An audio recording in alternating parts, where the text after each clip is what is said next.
नमस्कार साथियों, infusion notes के ऑनलाइन प्लेटफॉर्म पे आपका स्वागत है। जैसा कि आपको पता है, अपन प्रतिदिन सुबह डेली करंट अफेयर की एक क्लास लगाते हैं जिसमें अपन उस दिन के करंट अफेयर को डिटेल एनालिसिस और स्टैटिक्स जीके के साथ कवर करते हैं। उसी कड़ी में आज है 18 अक्टूबर 2024 और 18 अक्टूबर का जो भी मोस्ट इंपॉर्टेंट करंट अफेयर है उसको अपन इस सेशन के अंदर डिटेल एनालिसिस और स्टैटिक्स जीके के साथ कवर करेंगे। आप चाहे कोई से भी गवर्नमेंट एग्जाम की तैयारी कर रहे हो, आप यूपीएससी सीएससी की तैयारी कर रहे हो, स्टेट पीसीएस की तैयारी कर रहे हो, एसएससी बैंक वीडियो, चाहे कोई से भी गवर्नमेंट एग्जाम की तैयारी कर रहे हो, प्रत्येक गवर्नमेंट एग्जाम के लिए अपनी ये क्लास रामबाण साबित होने वाली है। क्योंकि इसके अंदर अपन करंट अफेयर का सिंगल कोई एक क्वेश्चन नहीं छोड़ेंगे। इसके अंदर द हिंदू हो गया, इंडिया एक्सप्रेस हो गया, दैनिक जागरण हो गया, सारे न्यूज़पेपर का सार भी इसमें मिलेगा। तो प्रत्येक चीज़ को बड़ी डिटेल के साथ अपन यहाँ पर डिस्कस करेंगे। ऐसा कोई क्वेश्चन नहीं रहेगा जो आपको इस क्लास से बाहर मिलेगा, ठीक है। तो आपको ध्यान रखना है विशेष, इसके लिए आप चैनल को सब्सक्राइब कर देना, वीडियो को लाइक कर देना, अपने दोस्तों के साथ शेयर कर देना, ठीक है।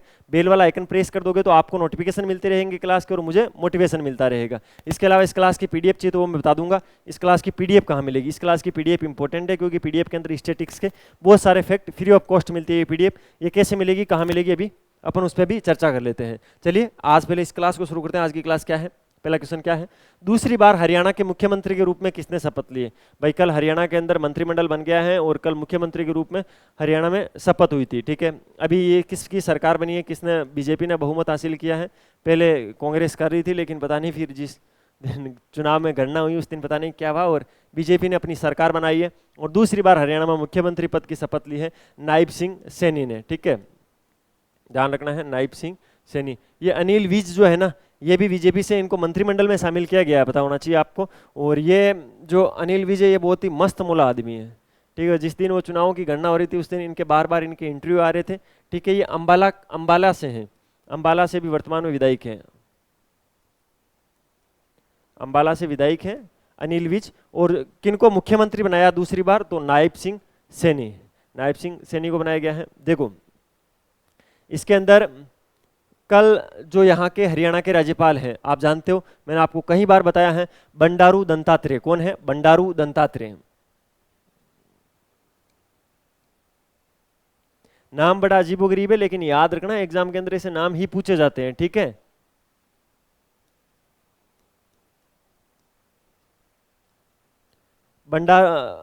बंडारू दत्तात्रेय जो कि अभी हरियाणा के वर्तमान में राज्यपाल हैं, उन्होंने कल नायब सिंह सैनी जी को तो मुख्यमंत्री पद की शपथ दिलवाई थी, ठीक है। ये प्रोग्राम कहाँ पर हुआ था? तो पंचकुला का जो शालीमार ग्राउंड है उसके अंदर इसको आयोजित किया गया था।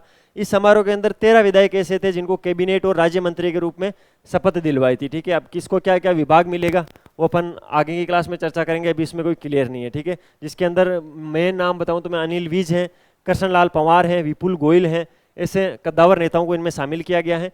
13 विधायकों को शपथ दिलवाई गई है। कितने? 13 विधायक होंगे, ठीक है। 13 विधायक होंगे। वो क्या होंगे, शपथ किस लिए दिलवाई है? 13 में से कुछ कैबिनेट मंत्री होंगे, कुछ राज्य मंत्री होंगे, ठीक है।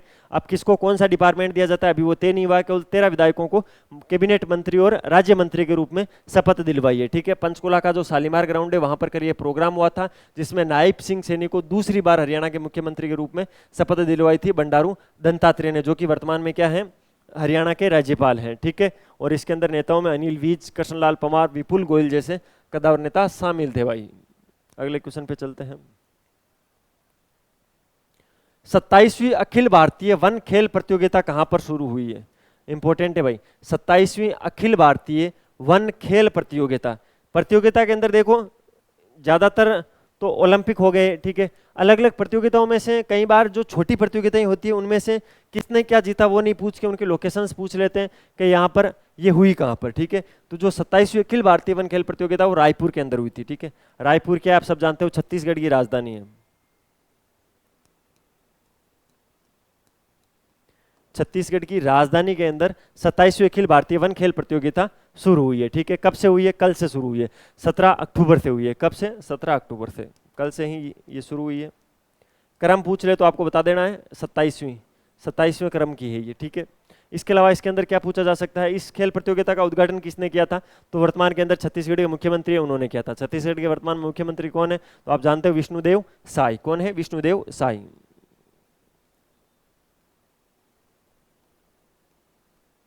विष्णुदेव साय जी ने इसका उद्घाटन किया था कल। इसके अलावा ये क्या है? तो इस कल इस प्रोग्राम के अंदर एक इंपॉर्टेंट चीज और बता देता हूँ, सूर्य कुमार यादव भी आए थे। सूर्य कुमार यादव कौन है आप जानते हो? भारतीय क्रिकेट के खिलाड़ी हैं और T20I के कप्तान है अभी। वर्तमान में भारतीय टीम के T20 के कप्तान है सूर्य कुमार यादव, जो कि कल विष्णुदेव साय के साथ छत्तीसगढ़ रायपुर के अंदर 70वीं अखिल भारतीय वन खेल प्रतियोगिता के उद्घाटन समारोह में शामिल हुए थे। ठीक है, याद 5 दिन तक चलेगी ये प्रतियोगिता। ये प्रतियोगिता कितने दिन चलेगी? 5 दिन तक चलने वाली है, यानी 20 अक्टूबर तक ये प्रतियोगिता चलने वाली है। इसमें 29 राज्यों और 10 केंद्र शासित प्रदेशों से 3000 खिलाड़ी भाग लेंगे। कितने खिलाड़ी भाग लेंगे? 3000 खिलाड़ी। तो ये सारे फैक्ट आप याद रखना है। कल इस प्रोग्राम में सूर्य कुमार यादव आए थे, जो कि वर्तमान में T20 के जो भारत की T20 टीम है उसके कप्तान है। 17 अक्टूबर को ये प्रोग्राम शुरू हुआ था। विष्णुदेव साय जो छत्तीसगढ़ के मुख्यमंत्री, उन्होंने कल इसका उद्घाटन किया था। ठीक है, 3000 से ज्यादा खिलाड़ी इसके अंदर भाग लेंगे। 27वें क्रम की है। कांदा एक्सप्रेस किसके मध्य शुरू की गई है? कांदा क्या होता है आप जानते हो? कांदा कौन कौन नहीं जानता ये बताओ पहले। तुम जो कांदा नहीं जानता है वो कमेंट बॉक्स में बताओ कांदा क्या होता है। राजस्थान के अंदर इस कांदे शब्द का प्रयोग किया जाता है सबसे ज्यादा। राजस्थान के अंदर जो ग्रामीण इलाके हैं वहां पर प्याज को कांदा बोला जाता है। ठीक है, किसको? प्याज जो होता है, ओनियन जो होता है, ठीक है, उसको क्या बोला जाता है? कांदा बोला जाता है। ठीक है, हमारे राजस्थान में तो ऐसा सिस्टम है, जब तक गाँव में प्याज को कांदा नहीं बोला जाता तब तक उसको खाने का स्वाद भी नहीं आता। ठीक है, तो प्याज, जिसको इंग्लिश में ओनियन, हिंदी में प्याज और मारवाड़ी में बोलते कांदा। तो कांदा एक्सप्रेस शुरू हुई है। किससे किसके मध्य शुरू हुई है? तो नासिक से दिल्ली के मध्य। ये नाम के हिसाब से ही काम करेगी ये। ठीक है, दिवाली का टाइम चल रहा है अभी, आपको पता है दिवाली आने वाली है, तो कांदे की डिमांड बढ़ रही है अभी वर्तमान के अंदर। तो उस कांदे की आपूर्ति के लिए, नासिक से दिल्ली तक प्याज की आपूर्ति के लिए या कांदे की आपूर्ति के लिए 1600 मीट्रिक टन प्याज को लेकर एक एक्सप्रेस रवाना हुई है, जिसको कांदा एक्सप्रेस नाम दिया गया है। कितने? 1600 मीट्रिक टन।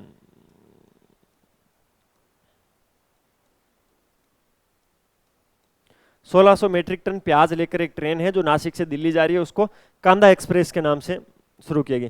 ये 20 अक्टूबर को दिल्ली पहुंच जाएगी और फिर ये जो प्याज होगा वो दिल्ली NCR की जो भी मंडियां हैं उनके अंदर इस प्याज को वितरित कर दिया जाएगा।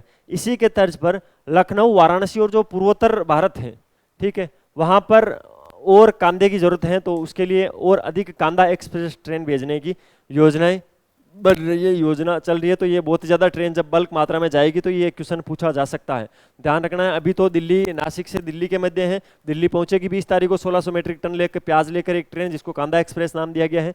प्याज की आपूर्ति के लिए दिवाली पर इस एक्सप्रेस को चालू किया गया है। अभी इस एक्सप्रेस को लखनऊ, वाराणसी और पूर्वोत्तर के अंदर भी चालू करने की कोशिश की जा रही है, योजना बनाई जा रही है। तो 1-2 दिन के अंदर इसको चालू कर दिया जाएगा जहां तक मुझे लगता है। ध्यान रखना है कांदा एक्सप्रेस के बारे में। नीति आयोग अंतर्राष्ट्रीय मेथेनॉल सेमिनार एक्सपो 2024 का आयोजन कहां करेगा? ठीक है, सबसे पहले तो इसके अंदर जो आयोग लिखा हुआ है ये इंपॉर्टेंट है, आपसे ऐसा भी पूछ सकते हैं, अंतर्राष्ट्रीय मेथेनॉल सेमिनार एक्सपो 2024 है, उसका आयोजन किसने किया था? तो नीति आयोग कर रहा है अंतर्राष्ट्रीय मेथेनॉल सेमिनार और एक्सपो 2024 का आयोजन कहां पर कर रहा है? नई दिल्ली के अंदर कर रहा है। तो ए ऑप्शन इसके अंदर राइट होगा। ठीक है,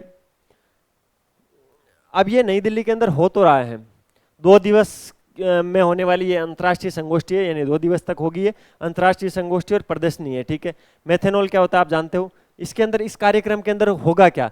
मेथेनॉल का उत्पादन कैसे बढ़ाया जाए, मेथेनॉल को और अधिक किस किस काम में प्रयोग किया जा सकता है, मेथेनॉल के लिए नई रिसर्चेज क्या हो सकती है, मेथेनॉल का और अधिक विकास कैसे हो सकता है, उसको कैसे वैश्विक गति और वैश्विक प्रगति प्राप्त की जा सकती है, उन चीज़ों पर ये मीटिंग हुई थी। ठीक है, या ये मीटिंग होगी नई दिल्ली के अंदर 2 दिवसीय, आज और कल होने वाली है। ठीक है, मेथेनॉल का उपयोग अपन इसलिए कर रहे हैं क्योंकि भारत के अंदर स्वस्थ ऊर्जा परिवर्तन की एक प्रमुख चीज है मेथेनॉल। यहाँ से अपन जो कार्बन उत्सर्जन को कम करने की बात करते हैं, हरित शिपिंग की बात करते हैं, वो सारे टारगेट एक मेथेनॉल ही पूरा कर सकती है। इसके लिए ही नीति आयोग ने अंतर्राष्ट्रीय मेथेनॉल सेमिनार और एक्सपो 2024 का आयोजन नई दिल्ली के अंदर किया है। 2 दिवसीय ये अंतर्राष्ट्रीय संगोष्ठी है। अगला क्वेश्चन, सरकार ने अग्रिम टिकट बुकिंग की समय सीमा 120 दिन से घटाकर कितने दिन कर दी है? भाई ये इंडियन रेलवे है, उसके अंदर एक ऐसा सिस्टम था पहले, अगर आपको कहीं जाना है, आपकी डेट फिक्स है कि भाई मतलब इतने दिनों बाद में जाना है, डेट फिक्स तो आपकी होगी कैसे? क्योंकि आप पढ़ाई तो करते नहीं हो, जब तक पढ़ाई नहीं करोगे कहीं डेट फिक्स नहीं होगी, ट्रेन में बैठने का मौका नहीं मिलेगा। वहाँ मिल सकता है कोचिंग के लिए जाओ, ननियाल जाओ, अगर डेट फिक्स करनी है आपको तो पढ़ लो यार अभी, फिर ये मैं बताऊंगा। ये योजना बहुत अच्छी है, आपके काम की योजना है। देखो पहले क्या है कि इंडियन रेलवे था, उसका एक सिस्टम था कि अपन 120 दिन पहले आप कोई भी टिकट को बुक करवा सकते थे। रिजर्वेशन टिकट को आप 120 दिन पहले बुक करवा सकते थे। अब सरकार ने ऐसा कर दिया कि अब 120 दिन नहीं, अब 60 दिन ही रखो इसको। बोले 60 दिन पहले ही करवा लेना यार, करवाना हो तो 120 दिन वाला कंसेप्ट हटाओ, अब 60 दिन हो गया, ठीक है। तो इम्पोर्टेंट है। और ये जो नया नियम है वो जो अगले महीने की 1 तारीख आएगी, 1 नवंबर आएगा, उससे लागू हो जाएगा। इससे पहले एक ऐसा भी नोटिफिकेशन है, उसके अंदर ऐसा बोला गया है कि जो 31 अक्टूबर तक के जो भी टिकट थे ना, वो बुकिंग वैसी ही यथावत रहेगी, उसमें कोई चेंजमेंट नहीं होगा। अगर 31 अक्टूबर से पहले अगर आपने 120 दिन के गैप के आगे का टिकट कर लिया तो वो कैंसिल नहीं होगा, लेकिन उससे आगे ध्यान रखना कि 60 दिन के लिए ही टिकट होगा, मतलब 60 दिन पहले ही आप टिकट बुकिंग करवा सकते हो। और जो विदेशी पर्यटक हैं उनके 365 दिन पहले वो टिकट बुक करवा सकते हैं। और अब भी यही सिस्टम रखा गया है कि जो विदेशी व्यक्ति हैं वो 365 दिन पहले इंडियन रेलवे के अंदर टिकट बुक करवा सकते हैं। 1 साल पहले भी 1 साल का था, अब भी 1 साल का है। भारत के लोगों के लिए पहले 120 दिन का था, जिसको घटाकर 60 दिन कर दिया गया है। लेकिन इस महीने की 31 तारीख तक अगर कोई चीज़ करता है तो 120 दिन की बुकिंग उसको मिल जाएगी, उसके बाद नहीं मिलेगी। तो 31 अक्टूबर तक सारी बुकिंगें यथावत रहेगी, उसके बाद चेंज होगी और ये नया नियम 1 तारीख से लागू हो जाएगा। भारत के पहले सौ संचालित इंडोर वायु गुणवत्ता मॉनिटर का अनावरण कहाँ किया गया है? भाई जो तिरुवनंतपुरम का एयरपोर्ट है वहां पर, जो अभी वर्तमान के अंदर तिरुवनंतपुरम, यहाँ पर वर्तमान के अंदर एक नई चीज की गई है, सौ संचालित इंडोर वायु गुणवत्ता मॉनिटर का अनावरण किया गया है। किसने किया है? डॉक्टर जितेंद्र सिंह ने किया है। अभी वर्तमान में केंद्रीय सूचना मंत्री हैं, उन्होंने किया है, डॉक्टर जितेंद्र सिंह ने। तिरुवनंतपुरम के अंदर भारत का पहला सौ संचालित इंडोर वायु गुणवत्ता मॉनिटर। ये मॉनिटर काम क्या करेगा कि भाई जो एयरपोर्ट है उसके आसपास की हवा है, उसकी गुणवत्ता क्या है, उसको मतलब लाइव जांचता रहेगा एनी टाइम कि भाई इसके अंदर क्या चल रहा है, क्या हवा कितनी खराब प्रदूषित हुई है, कितने, वो जो हवा के डाटा है वो आपको वहाँ पर शो होंगे, ठीक है। ध्यान रखना है CSIR जो NIST है उसके द्वारा इसको विकसित किया गया है। ये इंडोर सौर कोशिकाओं के द्वारा संचालित होने वाला, यानी प्रकाश संश्लेषण की जो प्राकृतिक प्रक्रिया है उसकी ये नकल करेगा, ठीक है। और ऑफ ग्रिड संचालित होगा ये, ठीक है। तो इस चीज़ों का विशेष ध्यान रखना है। जैसे प्रकाश संश्लेषण प्राकृतिक रूप से होता है, वैसे ही इसके अंदर कृत्रिम रूप से प्रकाश संश्लेषण करवाया जाएगा और उससे उस हवा की गुणवत्ता क्या है उसका पता लगाया जाएगा। इस डिवाइस का निर्माण किसने किया है? CSIR और NIST ने मिलकर इसका निर्माण किया है और इसका अनावरण कर दिया है कल डॉक्टर जितेंद्र सिंह जी ने। कहाँ पर? तिरुवनंतपुरम एयरपोर्ट पर, ठीक है। इसका नाम रखा गया वो इंपॉर्टेंट है, पवन चित्रा। इस डिवाइस का नाम क्या रखा गया है? पवन चित्रा। तो पवन चित्रा को स्थानीय रूप से प्राप्त सामग्रियों से तैयार किया गया है, ये भी इंपॉर्टेंट चीजें ध्यान रखना है। वहाँ की जो लोकल चीजें हैं उनसे बनाया गया है, ठीक है। ये इसके अंदर एक चीज ध्यान रखना, मैंने न्यूज़पेपर में पढ़ा था कि ये वैज्ञानिक यानी ये प्रौद्योगिकी और कला का बहुत ही अच्छा संयोजन है, ठीक है। तो ये भी ध्यान रखना, रखो तो बाकी नाम याद रखना, पवन चित्रा है। तिरुवनंतपुरम एयरपोर्ट के अंदर डॉक्टर जितेंद्र सिंह जी ने भारत के पहले सौ संचालित इंडोर वायु गुणवत्ता मॉनिटर का अनावरण किया है, जो कि प्राकृतिक प्रकाश संश्लेषण को कृत्रिम रूप से कर वायु की गुणवत्ता का पता लगाएगा। और इसका निर्माण किसने किया? CSIR और NIST ने इसका मिलकर निर्माण किया है।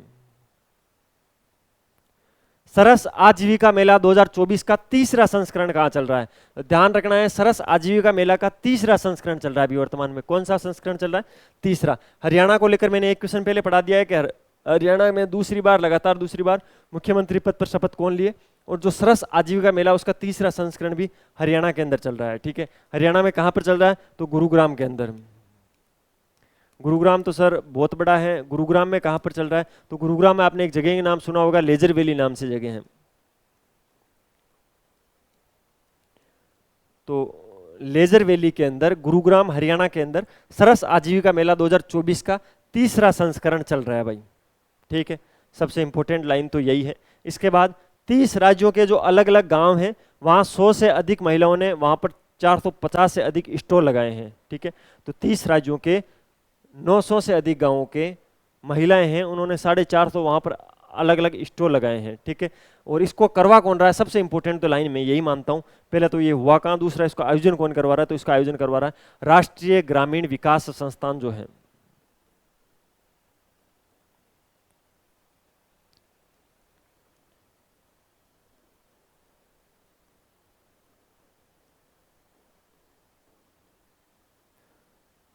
राष्ट्रीय ग्रामीण विकास संस्थान, पंचायती राज, दोनों ये साथ मिलकर पंचायती राज संस्थाएं,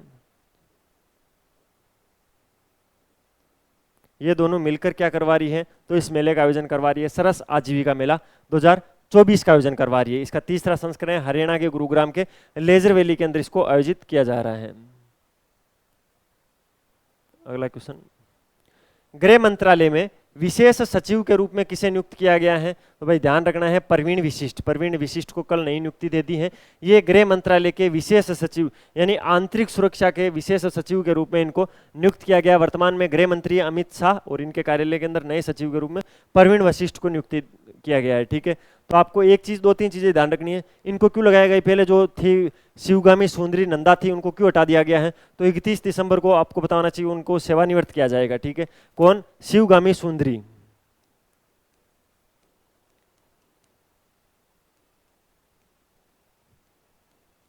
शिवगामी सुंदरी जी वर्तमान के अंदर विशेष सचिव के रूप में गृह मंत्रालय के अंदर काम कर रही है, जो कि 31 दिसंबर को सेवानिवृत्त होगी। उसके बाद प्रवीण वशिष्ठ को ये इनकी जगह नियुक्त किया जाएगा। ठीक है, ये जो प्रवीण वशिष्ठ हैं ये 31 जुलाई 2026 तक इस पद पर रहेंगे। कब तक रहेंगे, 31 जुलाई 2026।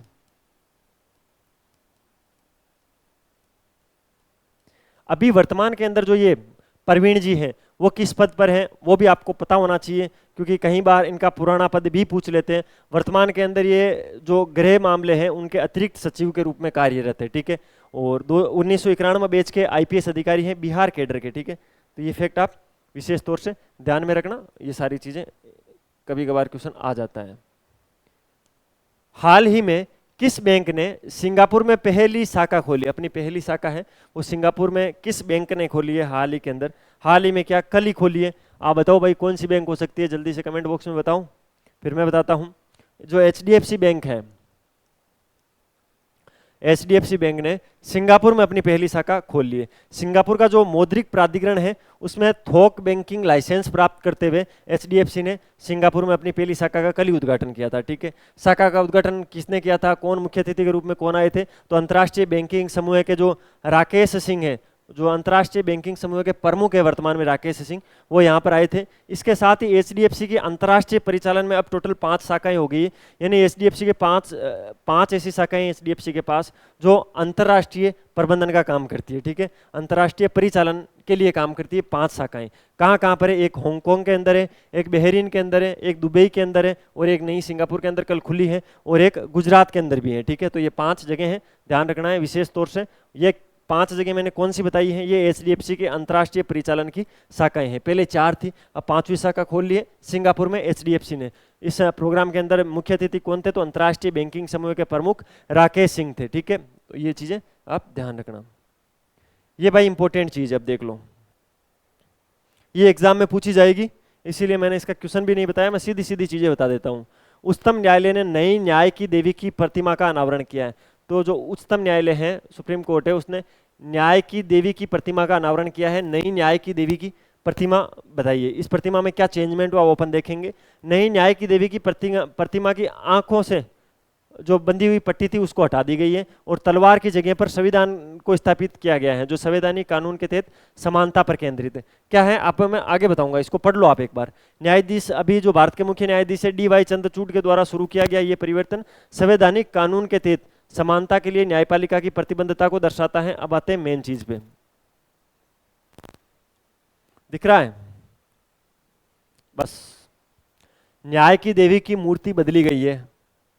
ठीक है, ये तो है पुरानी मूर्ति, ये है नई मूर्ति। एक तो इसका कलर चेंज कर दिया गया है। ठीक है, पहले जो थी वो धातु या पत्थर की ब्लैक कलर की, मतलब ब्लैक भी पूरा ब्लैक नहीं था, लाइट ब्लैक कलर की ऐसी मूर्ति थी। अब इसको सफेद रंग की मूर्ति में परिवर्तित कर दिया गया है। ठीक है, इसमें पहले वाले में जो था, ये देखिए, ये जो इस मूर्ति ने जो कपड़े पहन रखे हैं वो मतलब जिस टाइप के, मतलब शॉर्टकट में जो कपड़े पहन रखे हैं वो पश्चिमी परिधान, जिसको पाश्चात्य सभ्यता बोलते हैं, उस सभ्यता के कपड़े हैं। लेकिन अब जो ये नई न्याय की मूर्ति उसने साड़ी टाइप पहन रखी है, तो ये भारतीय परिधान इन्होंने पहन लिया है वेशभूषा के अंदर। ठीक है, रंग में तो क्या है, धातु या पत्थर की मूर्ति थी जिसको अब सफेद रंग की मूर्ति में परिवर्तन कर दिया है। वेशभूषा के अंदर पहले वाली मूर्ति वो पश्चिमी परिधान की मूर्ति थी, अब नई वाली भारतीय परिधान की मूर्ति है। ठीक है, आंखों पर पट्टी, इसका मतलब पहले जो आंखों पर पट्टी थी इसका मतलब है कानून निष्पक्ष है। अब इस पट्टी को हटा दिया गया है और फिर इसके लिए नई चीज क्या दी गई है कि न्याय सभी के लिए समान है। ठीक है, तो एक तो ध्यान रखना, आंखों से पट्टी पुराने वाले में थी, नई वाले में नहीं है, तो आंखों से पट्टी अभी हटा दी गई है। पहले जो आंखों पर पट्टी थी उसका उद्देश्य क्या था, तो कानून निष्पक्ष है, जबकि जो अब नई पट्टी हटाई गई है उसके लिए पीछे, इसके पीछे क्या चीज आई है कि न्याय सभी के लिए समान है। ठीक है, हाथ में तराजू पहले भी था और हाथ में तराजू अब भी है। ठीक है, तो पहले भी हाथ में ये तराजू था और दाएं हाथ के अंदर, ठीक है, दाएं हाथ के अंदर पहले भी तराजू था और अब भी तराजू है, आपको दिख रहा होगा। ठीक है, पहले जो बायां वाला हाथ है, ये बायां वाला हाथ जो है, ये बायां वाला जो हाथ है, इसके अंदर ये तलवार थी, लेकिन अब क्या है, इस तलवार की जगह भारत का संविधान दे दिया इस हाथ के अंदर। ठीक है, तो ये ध्यान रखना, ये भाई मुख्य चेंजमेंट हुए हैं और ये इंपॉर्टेंट है, इससे क्वेश्चन पूछा जा सकता है। ठीक है, एक बार सारी चीजें वापस बता देता हूं। न्याय की देवी की जो मूर्ति है उसको बदल दिया गया है। पहले ये धातु की मूर्ति हुआ करती थी, ब्लैक कलर की मूर्ति हुआ करती थी, अब उसको सफेद रंग की मूर्ति में परिवर्तन कर दिया गया है। ये तो इसकी रंग में परिवर्तन हुआ है। बात करें वेशभूषा में, जो पुरानी न्याय की मूर्ति थी उसके अंदर पाश्चात्य सभ्यता या पश्चिमी सभ्यता के कपड़े पहने हुए थे, लेकिन जो अभी नई न्याय की मूर्ति आई है उसके अंदर भारतीय परिधान को लागू कर दिया गया है, जिसके अंदर ये साड़ी पहने हुए आपको दिख रही होगी। ठीक है, पहले जो न्याय की मूर्ति हुआ करती थी उसके अंदर आंखों पे पट्टी होती थी, इसका मतलब था कि जो संविधान है वो निष्पक्ष है। ठीक है, जो कानून है वो निष्पक्ष है, लेकिन नई जो न्याय की मूर्ति आई है उसकी आंखों से पट्टी को हटा दिया गया है, इसका मतलब है न्याय सभी के लिए समान है। तो दोनों चीजें आपको इंपॉर्टेंट है, ध्यान रखनी है। इसके तहत दाएं हाथ की अपन बात करें, दाएं हाथ में पहले भी तराजू था, अब भी तराजू है। बाएं हाथ के अंदर पहले वाली मूर्ति के अंदर तलवार थी, लेकिन इस बार जो कानून की किताब है, भारत का संविधान है, वो दे दिया गया है। तो ये इसके अंदर मुख्य परिवर्तन हुआ है न्याय की देवी की मूर्ति के अंदर। ध्यान रखना है, एग्जाम में पूछा जा सकता है। मिलते हैं कल फिर नए सेशन के साथ, तब तक अपनी पढ़ाई जारी रखो, अपने स्वास्थ्य का ध्यान रखो। इस क्लास की अगर आपको पीडीएफ चाहिए तो इस वीडियो के डिस्क्रिप्शन में टेलीग्राम चैनल का लिंक दे रहा हूं, वहां से डाउनलोड कर लेना, अदरवाइज इस व्हाट्सएप नंबर पर मैसेज कर देना, बोल देना सर हमें डेली करंट अफेयर के क्लास की पीडीएफ चाहिए, पीडीएफ मिल जाएगी, या हमारी वेबसाइट चेकआउट कर लेना, या इंस्टाग्राम पे जाकर infusion/notes सर्च करना, वहां जो इंस्टाग्राम हैंडल दिखे उस पर कमेंट या मैसेज कर देना कि सर पीडीएफ भेजो, तो पीडीएफ मिल जाएगी। ठीक है, अपनी पढ़ाई अच्छे से जारी रखो, स्वास्थ्य का ध्यान रखो। मिलते हैं कल फिर नए सेशन के साथ। टेक केयर, जय हिंद।